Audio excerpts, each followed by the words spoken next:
નમસ્કાર, આધ્યાત્મિક મહાશક્તિમાં હું મોનાલી સોની આપ સૌનું સ્વાગત કરું છું। આજે આપણે જાણીશું કેતુ ગ્રહ વિશે। પરંતુ જ્યારે આપણે કેતુ ગ્રહની વિશેષ ચર્ચા કરી રહ્યા છે ત્યારે આપણે સર્વપ્રથમ કેતુના શુભ અને અશુભ ગ્રહની જે તેની વિચારો છે, તેની કેવા પ્રકારના તે તત્વથી બનેલો છે, સાથે સાથે તે કેવા પરિણામ આપે છે તેના વિશે આપણે ચર્ચા કરીશું। સર્વપ્રથમ આપણે વાત કરીએ તો જે પણ વ્યક્તિની કુંડળીમાં કેતુ ગ્રહ ખૂબ જ સારો હોય છે, એટલે કે વ્યક્તિના જીવનમાં સર્વપ્રથમ સ્ટેબિલિટી આવે છે। વ્યક્તિ જે પણ વિચારે છે તે કાર્ય કરી શકે છે। સાથે સાથે કેતુને આધ્યાત્મિકતા સાથે જોડવામાં આવ્યો છે। જે પણ વ્યક્તિની જો જન્મ તારીખની આપણે વાત કરીએ તો જન્મ તારીખ 7 છે, 16 છે, 25 છે, આ લોકોમાં તમને આધ્યાત્મિકતાનું પ્રમાણ વધારે જોવા મળે છે। સ્પિરિચ્યુઅલિટી સાથે આ લોકો વધારે જોડાયેલા હોય છે। ધાર્મિક જે દાન છે, દક્ષિણા છે, પૂજા કાર્યો સાથે તે હંમેશા સંકળાયેલા રહે છે। મંદિરોએ જવું, ભગવાનની પૂજા કરવી, મંત્ર જાપ કરવા, આ તેમના જીવનમાં નિયમિત રૂપે કેતુ જ્યારે સારો પ્રભાવ આપતો હોય છે ત્યારે વ્યક્તિ કરતા રહેતા હોય છે। ભગવાનમાં અતૂટ શ્રદ્ધા પણ જ્યારે તમારો સારો કેતુ છે ત્યારે તે વ્યક્તિમાં જોવા મળતી હોય છે। સાથે સાથે તે જ રીતે જો આપણે અશુભ કેતુની વાત કરીએ તો વ્યક્તિ નિશ્ચિંત નથી હોતો કે તેણે કયું કાર્ય કરવું હોય છે। તે પોતાના વિચારોમાં ખૂબ જ અસમંજસ હોય છે। તે વ્યક્તિ નિર્ધારિત નથી કરી શકતો કે તેણે આગળ કઈ રીતે પોતાની વસ્તુઓને પસંદ કરવી જોઈએ, કયો તેણે ઉપાયો કરવા જોઈએ, કઈ વસ્તુને તેણે પસંદ કરવી જોઈએ। ખાસ કરીને તેનામાં એક અસંતોષની લાગણી જોવા મળે છે। વ્યક્તિ વારંવાર કન્ફ્યુઝ રહ્યા કરે છે। જ્યારે વ્યક્તિનો કેતુ ગ્રહ અશુભ હોય છે ત્યારે તે તમને વારંવાર કમ્પ્લેન કરતો જોવા મળશે। દરેક કાર્યોને લઈને તે ખુશ કે સંતોષ નથી હોતો, તેના જીવનને લઈને તે ખુશ નથી હોતો। વારંવાર તેના જીવનમાં અને તેના મનમાં હંમેશા એવા જ ભાવ પ્રગટ થયા કરે છે કે ભગવાને મારી સાથે જ કેમ રહ્યો। કેતુ ગ્રહને પુત્ર સાથે પણ સંકળાવવામાં આવે છે, મામા સાથે પણ સંકળાવવામાં આવે છે। તો મતલબ કે જ્યારે વ્યક્તિનો કેતુ ગ્રહ ખૂબ જ સારો હોય છે ત્યારે તેને પુત્રનું સુખ સારું મળે છે।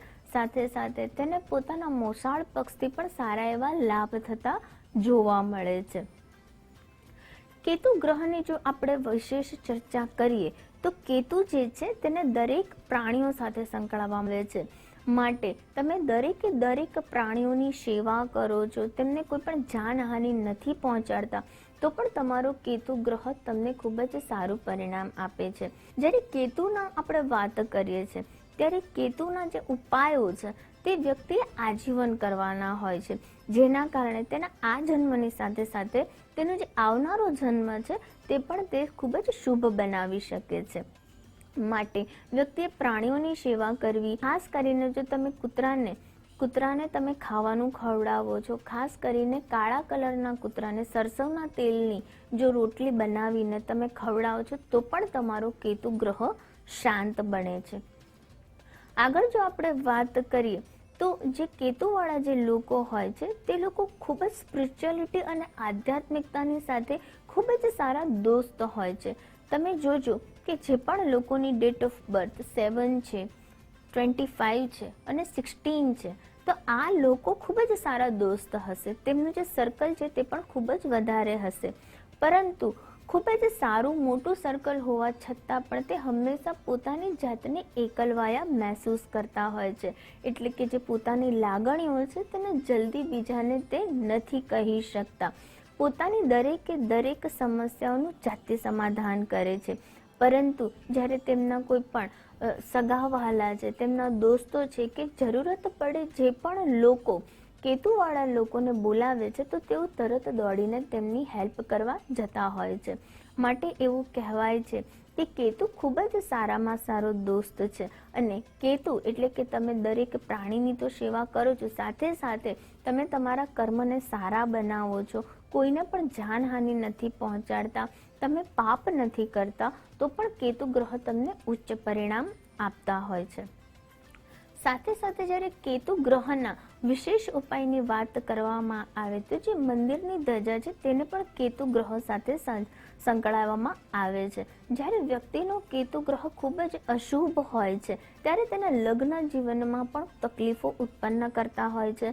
સાથે સાથે તેને સંતાન પ્રાપ્તિમાં પણ તકલીફો ઉદ્ભવ થતી જોવા મળે છે. એવા સંજોગોમાં વ્યક્તિએ પોતાના ઘરની ઉપર જો ધજા તે લટકાવી દે છે અથવા તો રામ નામની ધજા પણ જો તે પોતાના ઘરની છત ઉપર લગાવી દે છે તો પણ વ્યક્તિનો કેતુ ગ્રહ ધીરે ધીરે તેને શુભ પરિણામો આપવાનું શરૂ કરી દે છે. કેતુ ગ્રહ એટલે કે તેને એક ચેલા તરીકે પણ ઓળખવામાં આવે છે. એટલે કે તેને જ્ઞાન પ્રાપ્ત કરવું ખૂબ જ ગમતું હોય છે અને જ્યારે કેતુ ગ્રહના સાનિધ્યમાં એટલે કે ગુરુ અને કેતુની યુતિ બનતી હોય છે ત્યારે કેતુ તમને શુભ પ્રભાવ આપતો હોય છે. કેતુને વારંવાર જે ગુરુની તેને હંમેશા શોધ રહ્યા કરતી હોય છે. કેતુને હંમેશા એવું છે કે તેને કોઈ સારો ગુરુ મળે જે તેને ખૂબ જ સારું અને સાચું જ્ઞાન આપે, તેનો સાથ આપે. તેવા પ્રકારની વ્યક્તિની શોધમાં પણ કેતુવાળા લોકો હંમેશા રહ્યા કરતા હોય છે. સાથે સાથે જો આપણે કેતુના વિશેષ ઉપાયની આગળ આપણે ચર્ચા કરીએ તો તમારે ખૂબ જ સારી રીતે શનિવારના દિવસે ભૂખ્યાઓને ભોજન કરાવવું જોઈએ. સાથે સાથે તમારે તલનું પણ દાન કરવાથી પણ તમારો કેતુ ગ્રહ મજબૂત થાય છે. આગળ જો આપણે રત્નની વાત કરીએ તો જ્યારે કેતુ ગ્રહ તમને અશુભ પરિણામ આપતું હોય ત્યારે તમારે લહેસુન્યા કરીને જે કેતુનો રત્ન છે તે ધારણ કરી શકો છો. તેની કેટ આઈસ તરીકે પણ ઓળખવામાં આવે છે. સાથે સાથે જો આપણે રુદ્રાક્ષની વાત કરીએ તો તમારે 7 મુખી અથવા તો 9 મુખી રુદ્રાક્ષ પણ કેતુવાળા વ્યક્તિ કેતુના અશુભ પ્રભાવને દૂર કરવા માટે ધારણ કરી શકે છે. આગળ વિશેષ જો આપણા દેવી દેવતાઓમાં વાત કરું તો જે ભગવાન ગણેશજી છે અને તેમાં પણ ખાસ કરીને જે કેસરી કલરના કેસરિયા ગણેશજીની જો તમે નિયમિત રૂપે પૂજા કરો છો તો પણ કેતુ ગ્રહ તમને ખૂબ જ સારું પરિણામ આપે છે. સાથે સાથે હિ ગણપતે નમઃ મંત્રની 108 વાર માળા કરવાથી પણ કેતુ સંબંધિત સમસ્યાઓ તમારી દૂર થાય છે અને ભગવાન ગણેશજીના વિશેષ આશીર્વાદ તમને પ્રાપ્ત થાય છે.